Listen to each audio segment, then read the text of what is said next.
Malawian Camera. Yaya Bon Kalindo kungalula makamaka pankhani ya anyamata aziwanje omwe apolisi lawagwira kena kunkwasi ande zambiri akulongosola ikankate. Guys, thank you so much. The DC, the most deadly and dangerous child, the last man standing, and I will continue telling the truth, telling you Malawians, making you to open your eyes.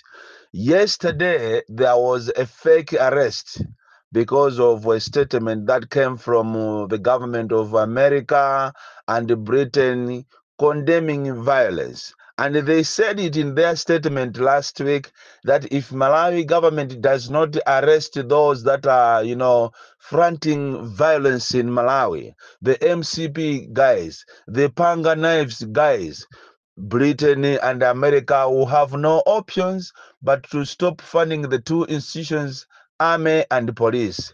And because of this, they made yesterday a fake arrest that would look like it was an arrest, responding to the statement that was made by the Americans and Britain. But let me tell you this morning, especially you, the guys from America and Britain, that wasn't an arrest.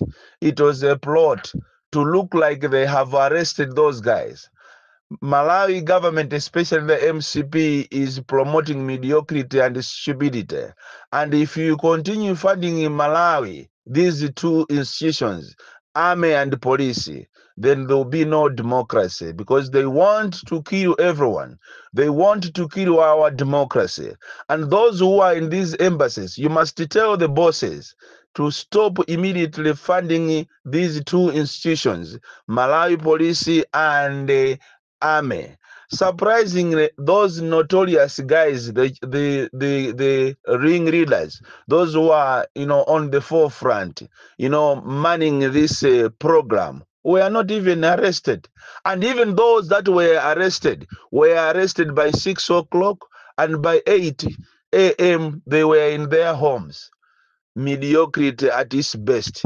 Chakwera is taking Malawians for granted. So please, I want to encourage you, the American government and Britain, to continue with your program to stop funding these two institutions, because if we leave them, if we stay aside, if we watch them, continue doing what they are doing, then Malawi will be nowhere. Our democracy will be killed.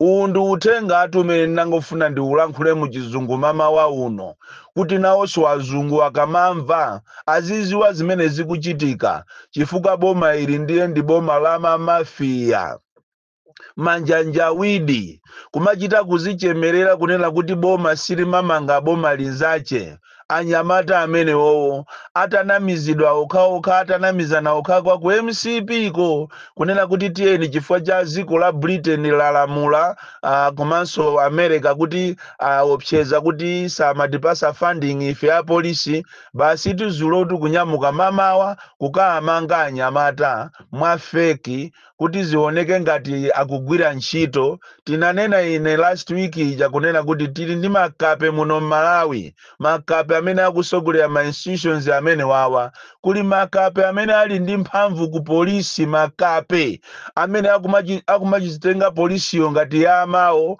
kumachita transfers nzawo mosaziwika bwino, kuzonsezi tikukonzekera ka April 1 April Fool's Day, kuchokera siku limene kupita msogolo mukukhala ma promotion ku anthu akwezedwa ku polisiku, ndiye kuli chipwirikiti ku polisi. So Amalawi nkhani imene munamva pa social media kuti ati apolisi amanga zigawenga zazikwanje, imene ja inali filimu.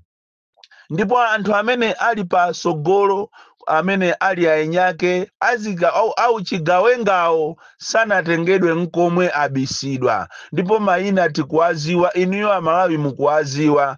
Izizi ni nkhani zomvesa chisoni kwambiri. Ndiye funso muzizifunsa kuti kodi tilimba 2025 zisankho zikhalako? Funso limeneli aliyense m'Malawi azizifunsa, komanso ino a opposition muzizifunsa pamene mwatanganidwa ndi kumakula mitima kunena kuti ifeyo chipani chathu sichingapange mgwirizano ndi anthu, tiyenda kaye tokha, tikayenda tokha raundi 1 tikayiona kuti sinaende bwino ndiye tizapange nanu mgwirizano. Chipani china chachikulu ndithu cha anthu anzeru amene akudziwa mavutonso a anthu, akukula mtima, sakufuna kuti akhale nawo ku mgwirizano. Ndizomvetsa chisoni mmene alili mavuto lero m'Malawi munomo. Sindikukhulupirira, sindikumvetsa kuti chipani china chachikulu chingamapite ku mgwirizano kuja ndikumakakula mtima kuma meeting kwawo ndikunena kuti ati iwo sakufuna kupanga mgwirizano kaye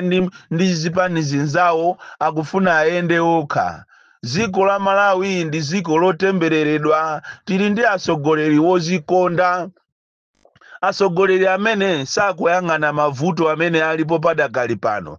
Kulowesaso izi 5 years, kuzipasaso zinkhanira izizi 5 years, ngati panopa akumakhapa anthu muziwe kunena kuti tikapasaso zaka zina 5 amene wazizaombera anthu live daylight. Izi zitu ndi uthenga umene ndikungokupasani kuchokera kwa ineyo munthu wa misala, kuchokera kwa ine munthu wokudya chamba osaphunzira, koma mawu amene muzawakumbukira aliyense m'Malawi kumene aliko azifunse funso limeneli kunena kuti 2025 tilimba, komanso zisankho zimene ziziyenda bwino. Ngati anyamata a MCP amene akukhapa anthu akunama ndikugwangwasiya ku area 3 basi 30 minutes ndikuwalembalemba mabero kenako ndikuwatulusa pakana anyamata ndikumayimbirana mafoni aise kodi masa nabva kuti anakumanga ali ayi sizingatheke, boma silingapite silingamangidwe ku polisi kuzithiramo. Izi tuzi kuchitika ku polisi, ndipo ngati kuli institution imene ili ndikatangale kwambiri ndiye ya polisi. Paja ripoti lidatuluka kale ku polisi, kuli nkhalidwe mchitidwe wa corruption koopsa, kumangidwa. Ngati iweyo uli osauka uziwe kuti ndi amene ungamangidwe. Munthu amene ali olemera samamangidwa, amangoyitanidwa ndikupasidwa ka statement kumpanga caution kenako ndikumpasa bero nthawi yomweyo. Kaye ukakhala kuti uli connected ndi andale iyi ndesizimavuta ndi ku polisi ya Malawi. Ungokhala kuti iwe uli connected ndi andale ndiye kuti iwe sunga kaone musero, koma anthu osauka ndi amene amakaona musero. Anthu osauka ndi amene amayimbidwa milandu. Kutero kuti kunena pano kuna yuchi ukuku kuna yuchi mpeza kuti a polisi munthu akamawoloka kupita ku Mozambiki akumamulipirisa 5,000 kupita 5,000 kubwera. Ngati ulibe 5,000 akumatenga buku kumakulemba ngongole. Nanga si Malawi ambiri amakalima uko ndi akumalemba buku kuna kuti muli ndi ngongole pakana afika size yomayenda mmakomo. Kumanena kuti paja inu nthawi inache munapita ku Mozambiki kolima ete paja muli ndi ngongole ndiye mpereka liti. Dziko lathu ndilokoma kwambiri, dziko la Malawi. Ndiye muzifunse kuti kodi ndi mmene ili state of affairs mukawapasaso awa akunena kuti aboma ndilomweri, awa akufuna kuphana awa chifukwa ngati kuli chipani chimene muli mavuto woopsa kupatula awa a opposition akukulirana mitima awa ndiye ndi ku MCP. Akuluakulu ku MCP kuli mavuto. Asamuone nzawo akugwira ntchito bwino basi akumpakira maupo pakana kumusambira mankhwala, kumutambira, kufuna kuti apange ngozi. Kodi tuziliko likotu kuli wina kumene kuwamphamvu amene akumangolamula olondalama akumaperekera mu galimoto kufika mma constituency mwanzache kufuna kumayikamo mashado kudeza uku ngati kwa ndayiraonani kuli mashado kumene kwamuyikirako komatu ndafuna ndikuwuzeni kunena kuti mulungu si jemusi ziko limasintha kunali anzanu wamphamvu kumeneko ku ziko la malawiko analiko amphamvu koma onse anatha so izi mukupanga izi amalawi muziganizire izi zikuchitikazi muziganizire mofasa makamaka achinyamata ndife anthu osusuka kwambiri amene sitikuziwa mavuto amene sitinayionepo nkhondo amene sitinayionepo njala ena ndi awa akupolisi ku area sate anyamukano zana kupita ku chigawo chakumpoto mphamvu zitachulukira akufuna ayambe programu yolanda ndalama mmene amapangira nthawi ija pepe kale kumalanda maburundi ndalama osalakwa kutero ku kampeni ikuyamba iyi anyamukatu ma CID kumana amangati akuyendera zawo koma akufuna akualanda maburundi ndi malowa ndi izi ndalama kumene uliko iwe mburundi sunga ndalama zako mochenjera akunama kuti ati akuyendera za programu yawo koma akuyendera programu yoyang'ana madolars mwa maburundi andichodabwisa nchonena kuti akuyendera kuti madolars mwa maburundi koma akuwalandanso ndalama ngakhale za malawi ziko lomvesa chisoni ndinansanganyatu aliyense ndi osokonekera aliyense akupanga zache muno mmalawi aliyense ndi wachiona ndani aliyense akufuna alemere ndipo kuli kulemera chifukwa ziko lino lasokonekera koopsa aliyense akupanga zache president akupanga zache nduna zikupanga zache ma MP akupanga zawo kaye akulu akuchipani ndehi kupatula zonyenganyengazi koma nankhani yankhanza kuwalanda anthu malo kumenyana okhaokha mu MCP zilimo andingati kuliso mtundu wina osusuka amene akuonongaso ziko lino ndi mafumu kutereko mafumu onse ankhotakota mafumu asalima matiye onse plus ma group village yao 999 kuchokera kunkhotakota salima onse kutereko folo koloko yanyamuka kale afika kale mulilongwe apasa mabasi okongola akuwaola onse matiye ndi anthu awo 999 akupita kuti akaje chimene akuiwalira chakwera ndichi mfumu si mavota ikanakhala kuti mfumu ili ni mavoti onse amuzi akuti amakavota amampasa iyeyo atakakuvoterani koma mfumu imakavota voti yache olo mkazi ache amakavota so voti yache muzifuse mafuso inu mafumu osusuka kunena kuti kodi nthawi yonseyi mabasi anali kuti nthawi yonseyi bwanji simmatengedwa kukaja kwa president lero mukukaja kwa president kukamuzu palesi komanso mukatengeko ndalama mfumu ya nzeru ingopita kumene kuikatengeko ndalama zaphwekazi izi akuwenjezerani izi kuti ati muzilandiranso pamwezi kale ndi kale zaka zonsezi sikisi simmalandira ena ndi awa amene amaphunzitsa sukulu zakwacha asayinisa mafomu akuluakulu boma tuili ndilokuba asayinisa mafomu owaenjezera ndalama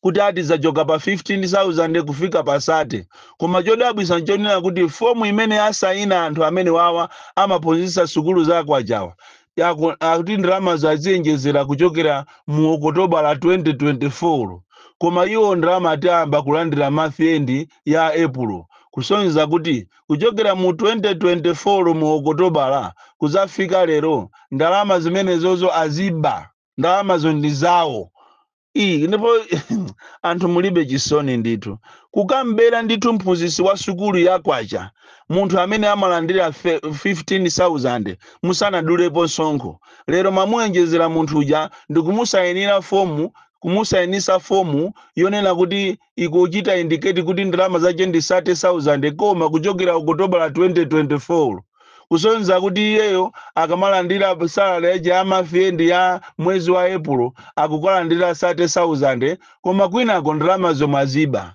ziko lomvesa chisoni kwambiri mwazuka bwanji achimombo kunsanje tamva kuti mwagulisa forest ya mmuzi afumu achimombo kunsanje tikufufuzani tiziwe kuti nkhani imene ndi yotani ati mwagwirizana ndi wa polisi wa pansanje wamkulu mwamugulisa forest ya muzi imene imatchinga madzi kuti madzi asapite kumanda, ndiye forest yo mwagulisana anthu awiri. Inuyo ati iye ya chimombo nkhaniyo ikumveka chonchotu ndiye mukunama kuti akugulisa ndi a minister oona za nkhalango. Kodi ndizoona kuti a minister oona za nkhalango angagulise forest ya muzi?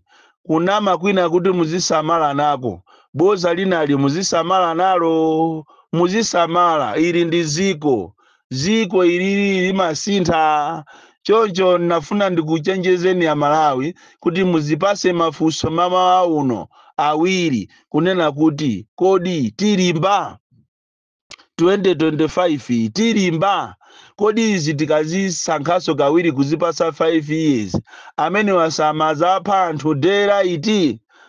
Mafunso amene wandu mukuyenera kuti muzifunse nokha, makamakaso inu anthu opemphera muzifunsenso nokha kuti kodi dziko lanu mukulitumikira bwino? Amalawi mukuwauza di chilungamo?